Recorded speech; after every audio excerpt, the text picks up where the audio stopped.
Hey boys and girls, we are headed into the last project of the school year. 2020, COVID-19, we have survived. So I'm going to be doing 3 different techniques on the sculptures that I did for you in the first week, or in the second week. So I'm using crayons, I'm using markers, and I'm using watercolor paints. The watercolor paints take the longest, so I'm going to do that in time-lapse video, so it goes along a lot quicker. Okay, here we go. Okay, so the first one I'm going to do is my seashell medallion. If you remember, I pressed a seashell into this, and then I think I pressed a fork into the sides to get this texture. I'm going to be using crayons on my seashell medallion. I found these crayons around the house. They don't even match but as the same brand or anything, but I'm going to use those. So I'm taking my darkest one and I'm going to first outline where the shell presses in to the clay. So I'm going to make little bumps. I don't even see little bumps, but I'm going to make them because I know the shell has little bumps. So little bumps like this to outline the shell. Oh, you can't even see that they're little bumps. Maybe I'll make them a little better. Like that. Okay, then I'm going to come around here. That's where the whole of the shell pressed in, if you remember. I really like having things like shells because you can pick them up in vacations where you go to, and then you have something that you can remember always. So that's a good outline for me.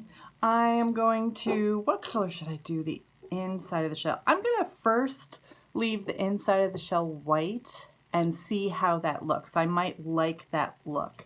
So I'm going to take this color, what is this color? Robin's Egg Blue. And I'm going to just color in all around. Now with this clay and using crayons to color it, you're not going to get in all the little crevices. Normally with paint I would say get in all those little cracks and crevices, but you're not going to do that with this clay and with using crayons. Crayons don't really do that. Paint does, paint soaks in, but crayons do not. So you are going to have some kind of a texture, which I kind of like the look of. And this project was a lot about texture, so that's a good thing anyway.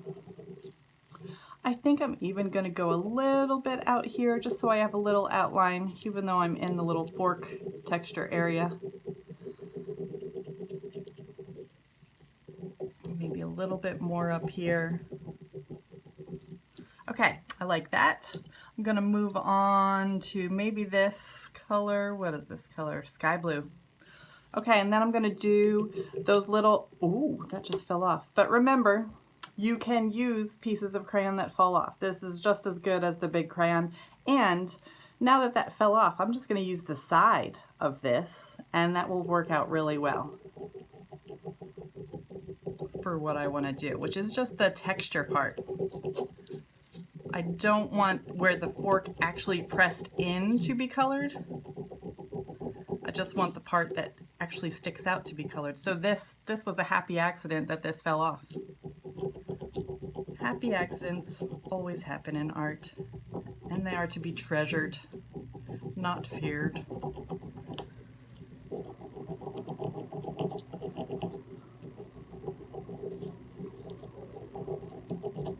Ooh, I love that.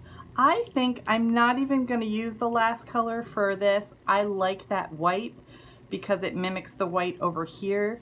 I think this one is done, so I'm going to set that aside. Next is my little owl.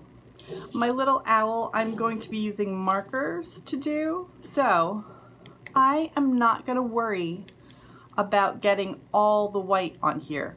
What I'm actually going to do is just do a little outline, like a little line of the color. I'm not going to color the whole thing in. I'm going to have that white showing. Just a line showing where my textures are. You could go onto the side if you want to be really thorough about it. You don't have to, but you could. Okay, I'll put that away for now. I'm sure I'm gonna use that again, but not right now. So I'm gonna do this. And the marker lays on the clay really nicely as long as you don't try to go into the crevices. If you try to go into the cracks and crevices, you might actually break your marker because this tip is not too strong. It's made of fibers. And this sand clay, this salt clay, it would kind of rub the fibers right off. So don't worry about going into the little crevices. You do not have to. And then I'll just do this in the pink and this in the pink. Okay, I think I want the inside over here to be, well, his feet should be yellow, right? You don't have to do things the way they actually are in real life. That's for sure. Because it is art. This is his little beak. Now orange. I think I want like stripes of orange.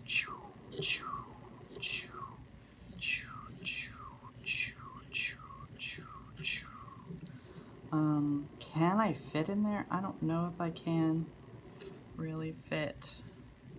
So I might just leave it like that. Up top, his face, maybe I want to do this a little orange so I could do his face pink and separate it from the wings. So I want to do his face pink or her face pink, whichever you choose your owl or whatever sculpture you did to be. Some of you got really creative with your sculptures. I'm very impressed.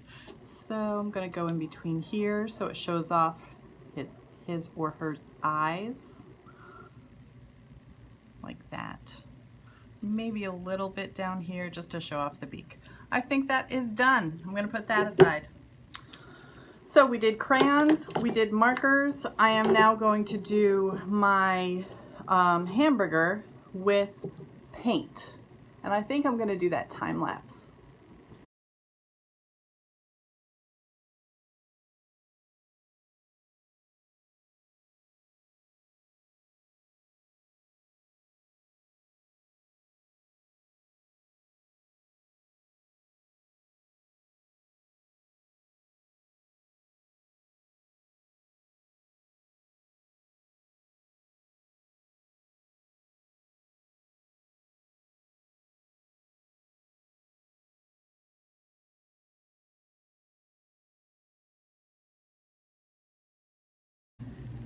So here you see the three different styles. This was crayon on my medallion. This was marker on my owl. And then this was paint, watercolor paint on my cheeseburger. Yeah. Okay. That is it for today. Congratulations, you guys. You did it.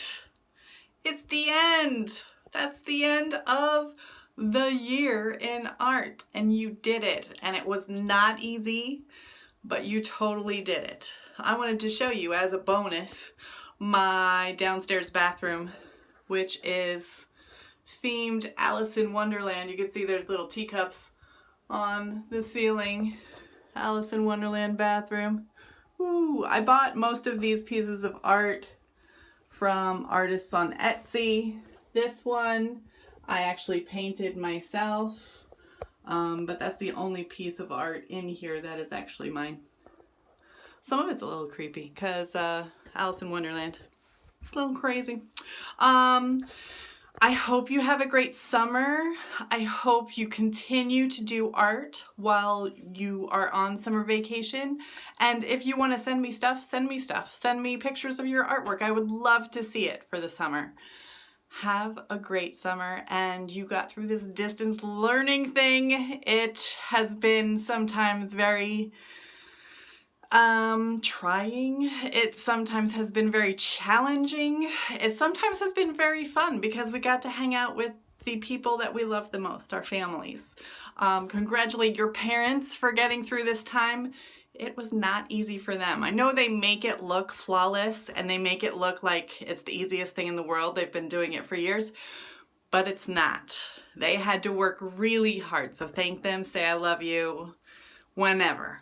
Okay. Have a great summer. I will see you in September. See you, like, in person, hopefully. I can't imagine we won't see each other, but I will see you. Okay, bye.